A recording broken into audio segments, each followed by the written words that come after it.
Ahoy hoy gang, if this is your first time with us, welcome, and if you're joining us from a previous video, hey, we love to see it, and I hope you're doing well. It's Season 4! We are sadly almost at the end of the Fox era, but it is definitely not going out with a whisper. So I have to ask those three age-old questions. What worked? What failed? What Buggalo wrangling will be curtailed? Don't you dare snore! It's time to review Season 4!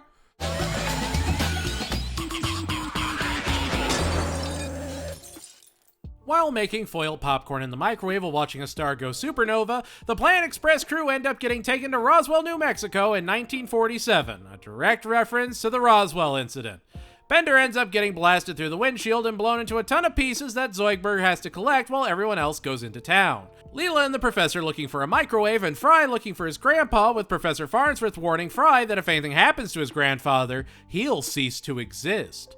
So Fry takes his grandpa Enos around and eventually runs into Meredith, who would end up being his grandmother. However, Fry takes Enos to a nuclear testing site to keep him safe, and when he doesn't have a fridge to hide in, he's blown to Kingdom Come, and Fry has to comfort Meredith, inadvertently becoming his own grandfather. The professor throws caution to the wind at that point, and they all just cheese it back to their timeline. This episode is easily one of the strongest of the entire show, and still, after all these years, is in my top 5. Like, I didn't even talk about Zoidberg getting captured and being interrogated and driving the government crazy.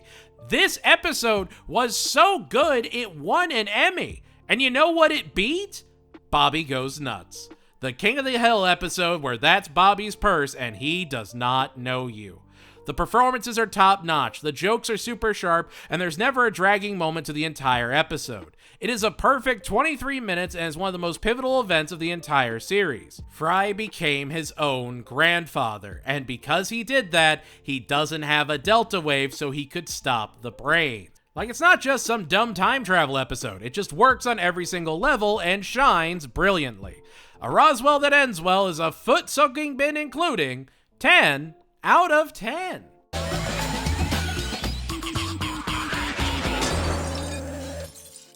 It's a new Christmas adventure! Yay! So sadly, John Goodman wouldn't be back as Santa, but we do get Coolio as Kwanzaa-bot. The guy that got into a feud with Weird Al? That's true, look it up, it's hysterical. So, you know, not a total loss. I will admit it was actually touching when they did a tribute to Coolio in the new Christmas episode in Season 11. He was a part of the fabric to the show, and he is missed. But him being upset about Amish Paradise will never not be funny. Anyway, Fry, Leela, and Bender get sent to Santa's base on Neptune, and they manage to actually trap Santa in the ice, and with Santa trapped, Bender decides to be the new Santa and actually deliver toys to the children. And his kind act gets him attacked and eventually arrested and put on trial for all the crimes of the original Santa. With no other options, Leela and Fry go to free Santa, and as Bender is being torn asunder, Santa-Bot shows up and frees him and asks him to help him do his Christmas raid. This episode is a straight-up fever dream. It's definitely not nearly as good as Xmas Story, but it's not, I guess, bad either. It feels a lot simpler than the last one. It's totally fine, I guess. It's just, do we need a Christmas episode every other season if it's gonna be at this level? I would argue no. I would say it's okay to have one whenever you feel like you need one, and you don't have to placate anything. Like, the whole Neptunian working song was a little odd, and none of it really landed for me. I don't know. It felt off. A Tale of Two Santas is a Christmas Carol accompanied 7 out of 10.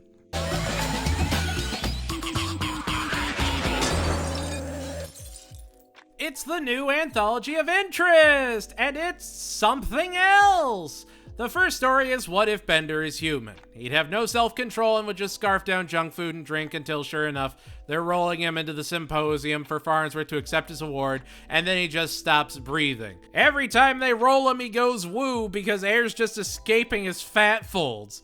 Kinda dark and a fine idea, I guess, but like, yeesh. The second one is actually one of the cooler things that's happened with the series. So Fry asks the question of what would life be like if video game characters were real?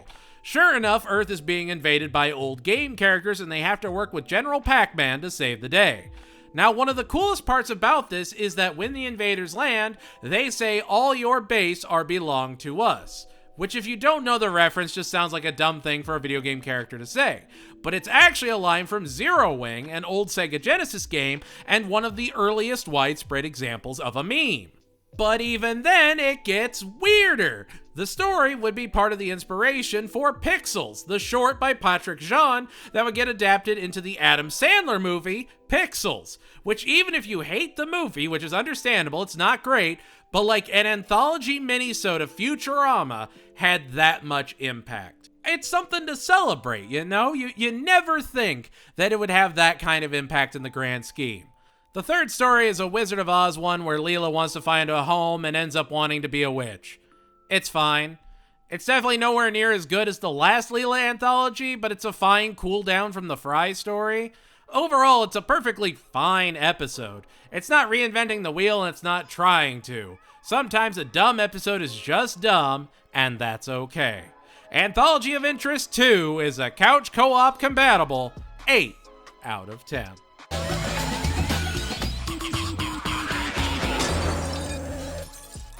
The Planet Express crew heads to Milwaukee, the romance capital of Earth, and they're sent to deliver heart candies and get a contract that can bring in some serious money. Fry is determined to sort through all the heart candies to find one that perfectly shows how he feels about Leela since he could never do it properly himself. With the new funding, the good professor gets some upgrades for the crew, including upgrading the ship with different personalities, and so Bender starts flirting with the new ship voice played by sci-fi acting legend Sigourney Weaver. Talk about a perfectly hidden guest star. I mean, she gives just an absolutely amazing performance where she just slips perfectly into the role of the super affectionate ship. Bender gets tired of the ship and so he abruptly breaks up with her. We also get him still dating Lucy Liu, funnily enough, still played by Lucy Liu. It's fun that she came back for like 3 lines, if that. So when they break up, the ship turns off the oxygen and Leela and Fry have to disable the ship AI a la 2001: A Space Odyssey. Which, like, wow. Sigourney Weaver does that perfect shift from super affectionate to chillingly cold in an instant. She seriously makes this episode greater than the sum of its parts. Fry tries to let Leela know she's running low on oxygen and she blows him off, so he gives her the rest of his tank. He never hesitates to make sure that she survives, even if he doesn't. That's real love right there. And you know it's not based on anything superficial. He genuinely cares about her and just wants her happy. The episode doesn't even have a deeper conclusion other than that Leela and Fry save the day from Bender. Bender is the actual active antagonist of the episode and it's never properly addressed, and that's honestly fine. The episode is another fantastic contained adventure that hits all the notes it needs to hit perfectly. Love and Rocket is a Ripley ripened 9 out of 10.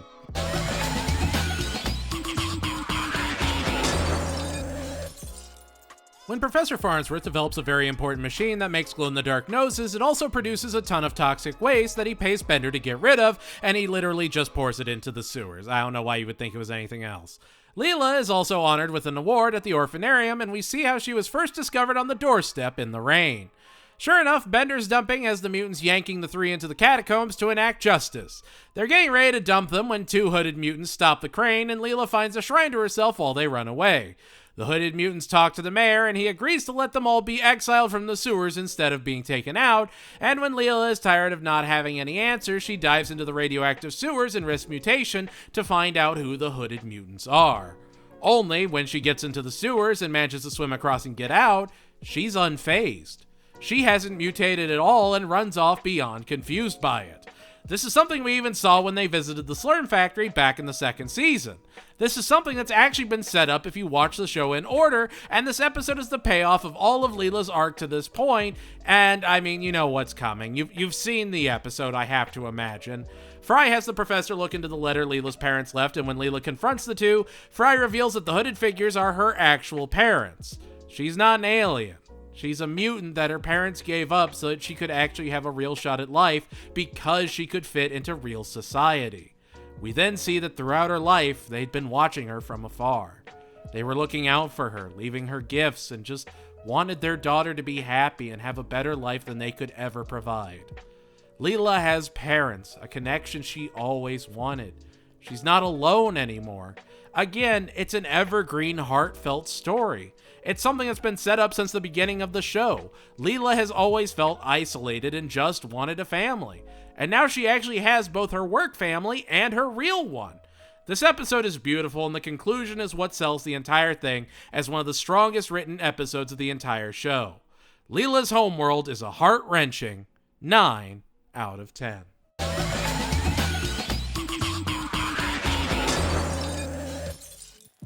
It's a Kif-centric episode! Huh. Neat. The gang go to the Wong Ranch on Mars, where Zoidberg makes himself at home, and Kif has to prove himself to Amy's parents. He tries to smoke, tries to appear manly, and just can't compete. A dust storm comes through and steals the Buggalo as well as Amy, and Kif is determined to get her back and even leads a cattle drive of the rest of the Buggalo to attract the Wranglers and hopefully prove himself to Amy's parents. Turns out native Martians were responsible for stealing the Buggalo because they wanted their land back since their ancestors sold it for a measly bead. Kif manages to fly a Buggalo out of a dust storm, and then, when he can't make peace with the peace pipe, he ends up almost being put down until we see the bead as an absolutely massive diamond, and the Martians leave Mars with their giant diamond to find some new land, and the day is saved. Again, I've said it before, I'll keep saying it, Maurice LaMarche really shines as Kif this episode, and it really hits harder if you watch it directly after Amazon Women in the Mood. It shows they can make any character really stand out, and you can tell Kif loves Amy enough that he's willing to face all his fears to make sure she's safe. It shows real dedication and honestly sells the whole thing. I also just love how Zoidberg pretends he's part of the Wong family, and it's terrific how they're turning Zoidberg into this just absolute legend of weirdness. It feels almost like how Klaus evolved from early American Dad into the Florida boy we all know and love. It really works for him, and I'm so glad they tried it. Where the Buggalo Roam is a windswept 8 out of 10.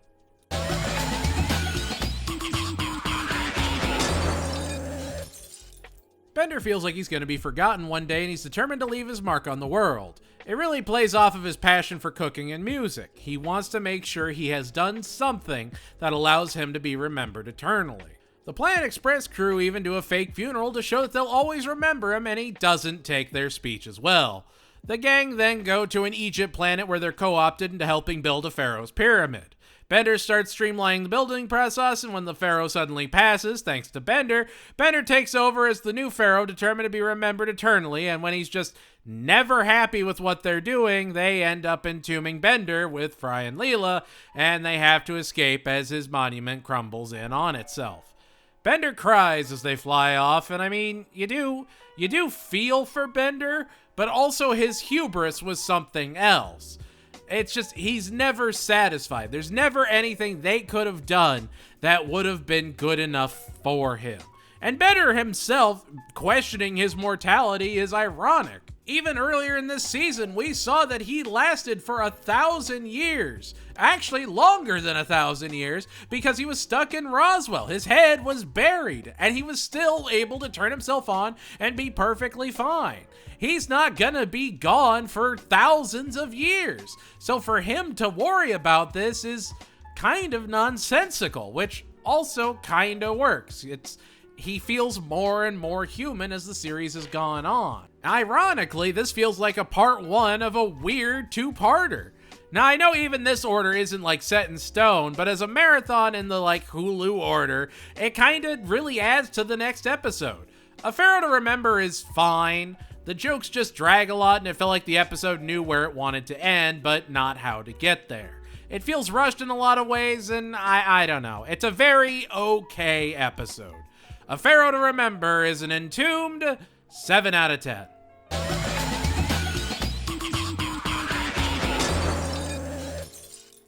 After a fight with some space pirates, Bender finds himself fired off into the cosmos, and after hitting a meteor, has a tiny civilization growing on him. Meanwhile, Fry desperately tries to find him throughout the entirety of the universe. It's a very metaphysical episode.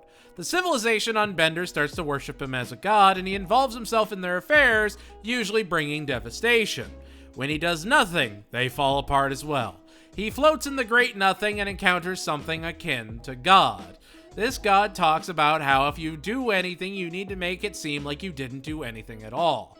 Fry miraculously is able to reach Bender, and the god sends Bender shooting back to rejoin his friends. Like, at its core, the episode is a very nuanced conversation about religion, and when we get the god of this series compared to, say, Disenchanted or The Simpsons, it's not some bearded man in the clowns. It's this very binary, very robotic, cosmic, amorphous entity. It's kind of artistic in a way. It makes the most sense for Futurama to represent a great creator like this. It feels very V'ger from Star Trek the Motion Picture. You know, just Voyager with some extra steps. This is such a Roddenberry concept, and I don't know, it feels like a very humbling moment for Bender that feels like yet another benchmark episode of a show that continues to exponentially grow in the right direction. Godfellas is an enlightening 8 out of 10.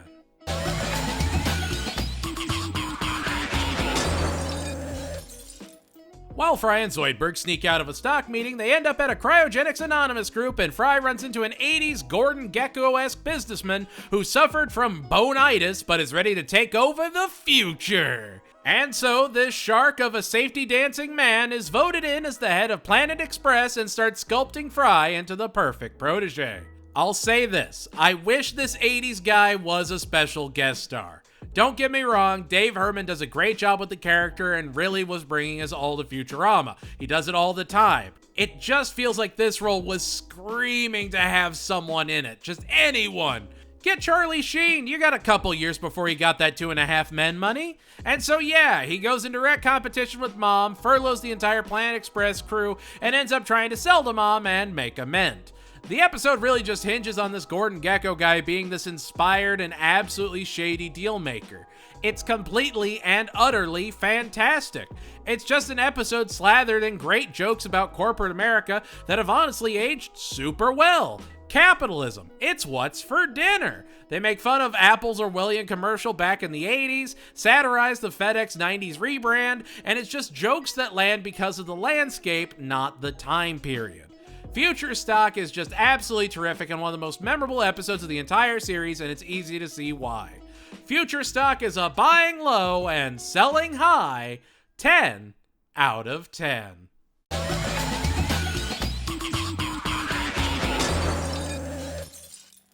Bob Uecker guest stars as himself! When a new family moves in across the way, the Planet Express crew attempt to help the new pizza joint thrive and even teach the insect aliens how to play America's favorite pastime, Balloons Ball! Leela proceeds to absolutely bean each and every last runner and starts to get a crowd going that can't stop chanting her name. The New York Mets owner discovers her and wants her to be the new attraction. She thinks she's going to be a pro player that's taken seriously, and he genuinely can't emphasize enough she is a gimmick. And I honestly really love that he isn't lying to her or manipulating her in any way. It is just pure delusion on her part. So she starts to play and is understandably the worst, and as she's signing autographs, she's approached by a woman that is actually trying to get female players taken seriously in Balloons Ball. I'll say this, when I first heard Jackie Anderson, I swore that was a special guest star or something. The performance just seemed so earnest, and it just had this air of a bigger name being attached.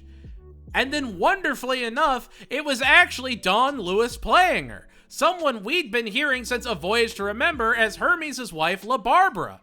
I don't know, this really shows that the talent in the show is just that good. It's like Tom Kenny in Luck of the Fryish. You don't expect a performance that good from someone that plays a talking sponge. Remember, this was well before Adventure Time. Sure enough, Leela just absolutely sucks and is determined to not be the worst player of all time. So she decides to train with the worst ever, Hank Aaron Jr., with support from Hank Aaron's talking head, both of course being played by Hank Aaron, one of the undisputed greats of baseball. And honestly, one of the best athlete performances across any show. He was having fun with it, and you can tell. Him having fun elevates the episode as a whole. You get the little B story of the immigrant family finding success with their little pizza business, and sure enough, Jackie gets a winning game home run off of Leela and brands Leela as the absolute worst and becomes an icon for all girls that dream of going pro. At the end of the day, Leela always meant well. I think that's the key to this episode. She always wanted to have a positive impact and be an inspiration. There's something sweet there, and I think that emotional core elevates the episode as a whole. I kept expecting to be blinded by nostalgia and that when I revisited these episodes, they were going to be way worse than I remembered, and yet for most of these, I had a new appreciation for the effort that went into these episodes. Think that's just me in a post-Mr. Bertram world at this point. A Leela of her own is a home run of a 10 out of 10.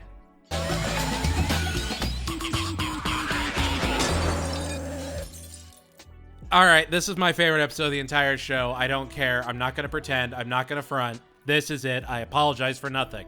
Bender is cooking for all of his friends, and it's literally poison. It's just straight up acid. His friends understandably get rid of the food instead of eating it, and when Bender overhears them hating his food, he runs off. Like, if it was just bad tasting, that's one thing, but this is literally corrosive. It is destroying the floor. It is not just a matter of taste. It is a matter of Bender not understanding the concept of flavor or how humans eat food. He runs off and joins train hobos and trains under Helmut Spargle, the master chef that was pushed out by Elzar because he was more hip with the kids, which is really, really funny now.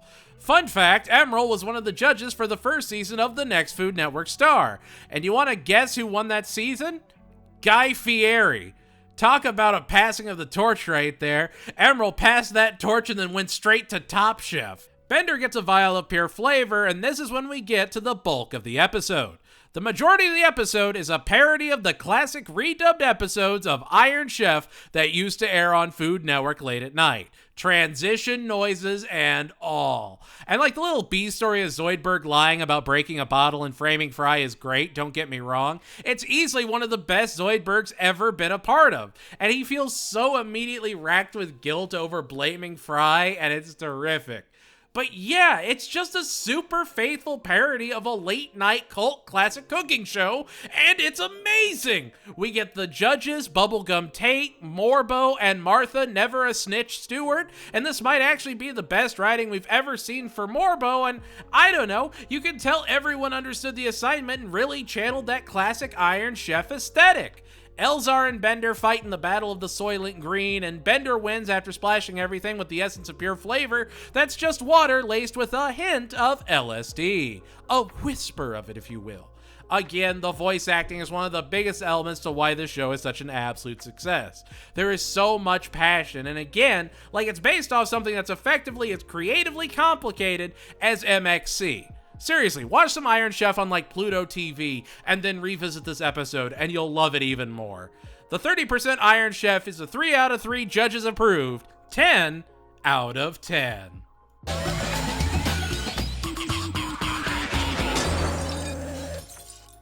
See, I don't know if you know this or not, but Futurama has a couple Star Trek references in it. I know, it's pretty shocking.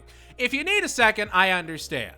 Yeah, the episode is told in flashbacks, much akin to the classic two-parter Star Trek episode, The Menagerie, beeping wheelchair and all. Turns out Star Trek had been outlawed when it became a massive religion, and they blacklisted all Star Trek movies and TV episodes out of fear of the series' influence.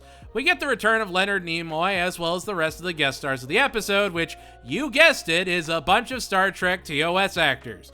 William Shatner, the returning Nichelle Nichols, George Takei, and Walter Koenig play themselves, and we even get a brief cameo by Jonathan Frakes, who played Commander Riker in TNG. There is something odd, though. James Doohan wouldn't guest star on the show, yet would guest star on Duckman, of all things. I don't know why that is, and I'm not about to speculate on it, but it does definitely stand out. It also stands out that we see DeForest Kelley several times in the episode, but he doesn't say anything. Sadly, he did pass in 1999 from cancer and was canceling obligations from years before, so it would make sense that they'd planned to bring him on and just unfortunately couldn't. But I appreciate that they didn't have, say, David Herman try and do an impression of him either. It shows a bit of reverence in a way.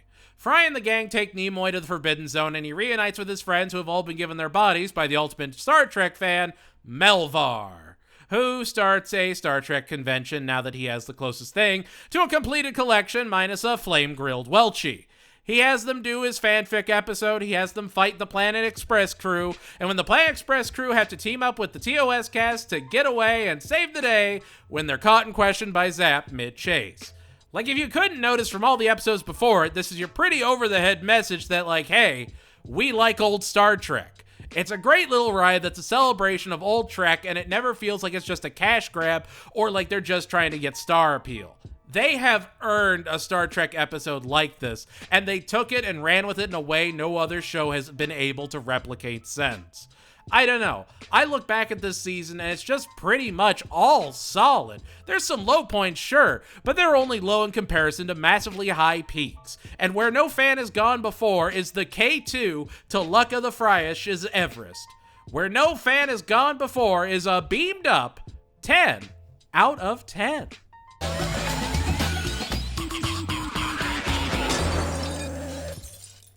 And there we have it, that's season 4! Anything you think I was right on, wrong on? What was your favorite episode? Least favorite? Let me know in the comments below. And if you liked what you saw, make sure to like, comment, share, and subscribe. Season 4 was the beginning of the end, sadly. With only one more season in the Fox era, it's surprising that this season was just incrementally better than the ones that came before it, and season 5 is arguably just as good and has some of the best highs of the entire show. Season 4 just showed that they were still honing their craft and weren't running out of ideas anytime soon. They were just running out of time. Anyway, that's going to do it for us here at the Lecture Hall. Thank you all so much for watching. If you want access to these videos early, get exclusive content, and support the channel, consider joining our Patreon or membership program today. $2 a month and you even get your name put on this fancy list. Ooh! Stay strong, keep fighting, and know that I believe in you and I always will. Things will get better and a new dawn is coming. I can feel it. Stay you, and I'll see you all next time when we take a dive into Season 5. Goodbye, everybody.